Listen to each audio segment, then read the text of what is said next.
আসসালামু আলাইকুম everyone, welcome back to my channel. আজকে আমি আপনাদের সাথে চিড়ার ডেজার্ট শেয়ার করব। আর এই ডেজার্টটা এতটাই মজাদার, একবার খেলে কিন্তু বারবারই খেতে ইচ্ছে করবে। সারাদিন রোজা রাখার পরে কিন্তু ইফতারের সময় খুব বেশি একটা ভাজা খাবার খেতে ইচ্ছে করে না, তখন কিন্তু এরকম একটা হেলদি ডেজার্ট আপনারা ট্রাই করতে পারেন। এটা এতটাই টেস্টি যে একবার যদি আপনারা ট্রাই করেন বারবারই খেতে ইচ্ছে করবে। আর যেহেতু এটা খুবই পুষ্টিকর একটা খাবার, এখানে অনেকগুলো ইনগ্রিডিয়েন্টস দেয়া আছে, তাই এটা কিন্তু আপনারা সেহরিতেও খেতে পারবেন। তাই ইফতার বা সেহরিতে যে কোনো সময়ই কিন্তু আপনারা এই চিড়ার ডেজার্টটা ট্রাই করতে পারেন। আশা করছি এই চিড়ার ডেজার্টটা আপনাদের কাছে খুবই ভালো লাগবে। আর যদি ভালো লাগে তাহলে পুরোটা সময় আমার সাথে থাকার অনুরোধ রইল। চিড়ার ডেজার্ট তৈরি করার জন্য প্রথমেই আমি দুধটা প্রিপেয়ার করে নেব। এজন্য আমি একটা প্যানের মধ্যে প্রায় 2.5 কাপের মতো দুধ দিয়ে দিয়েছি। এর সাথে এবার আমি অ্যাড করে দিব 1/2 কাপের মতো গুঁড়ো দুধ। আপনারা যদি চান সেক্ষেত্রে লিকুইড মিল্কটাকে জাল করেও আপনারা ঘন করে নিতে পারবেন। এবার এর মধ্যে আমি দিয়ে দিচ্ছি চিনি।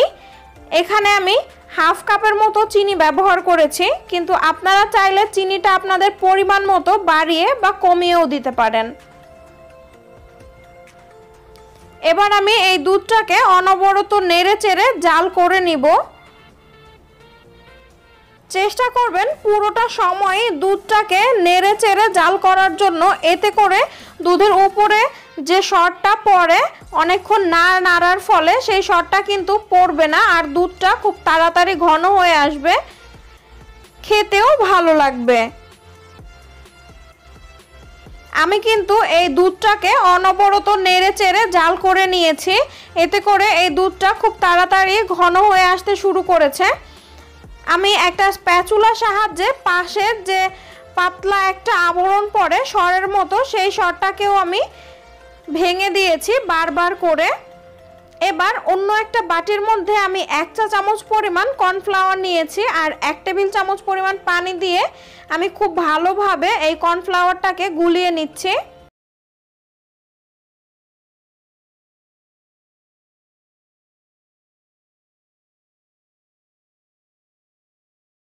আমি দুধের মধ্যে কর্নফ্লাওয়ারটা যে গুলিয়ে রেখেছিলাম সেই কর্নফ্লাওয়ারটা দিয়ে দিচ্ছি। আর দেখতেই পাচ্ছেন আমার দুধটা কিন্তু একদম লাল হয়ে এসেছে আর কিছুটা শুকিয়েও গিয়েছে।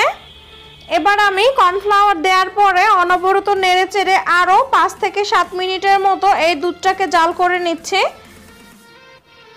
আপনারা কিন্তু আপনাদের পছন্দ অনুযায়ী দুধ কমিয়ে বা বাড়িয়ে নিতে পারেন।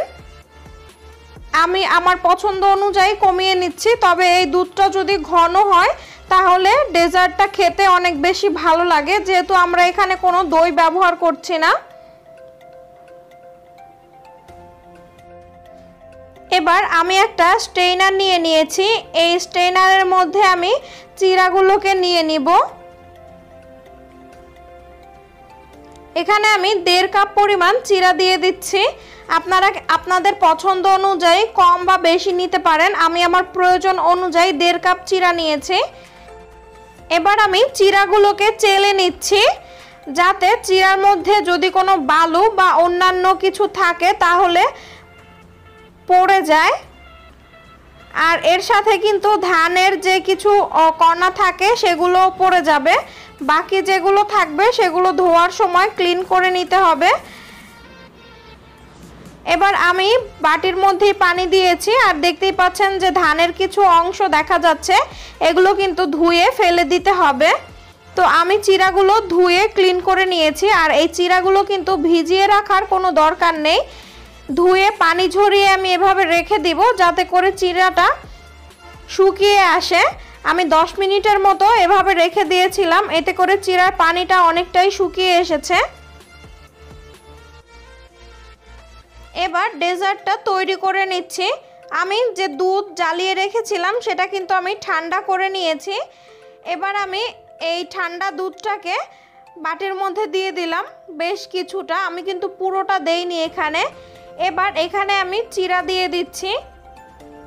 তবে আমি সব চিড়াগুলো এখন দিচ্ছি না, আমি অর্ধেকটার মতো চিড়া এখানে দিয়ে দিব, বাকি অর্ধেকটা আমি পরে ব্যবহার করব।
গুলো কিন্তু সবই আপনাদের উপর ডিপেন্ড করবে, আপনারা কতটুকু করে দিতে চান তার উপরে।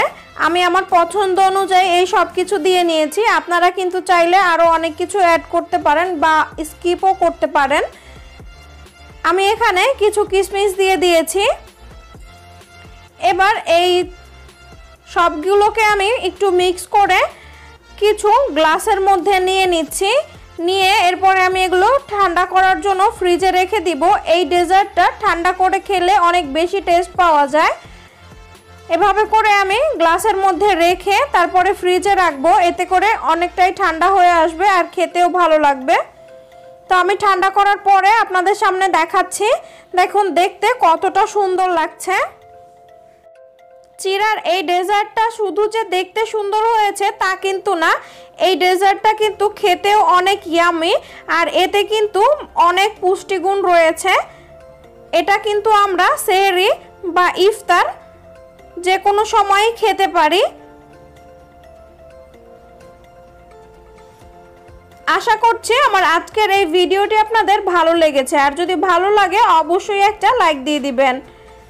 আমার চ্যানেলটি সাবস্ক্রাইব করে আমার সাথেই থাকবেন, যাতে পরবর্তী ভিডিও দেওয়ার সাথে সাথে নোটিফিকেশন আপনার কাছে চলে যায়, আর চাইলেই আপনি আমার ভিডিওটি দেখে নিতে পারেন। আজকের মতো এখানেই শেষ করছি। সবাই ভালো থাকবেন, সুস্থ থাকবেন। আল্লাহ হাফেজ।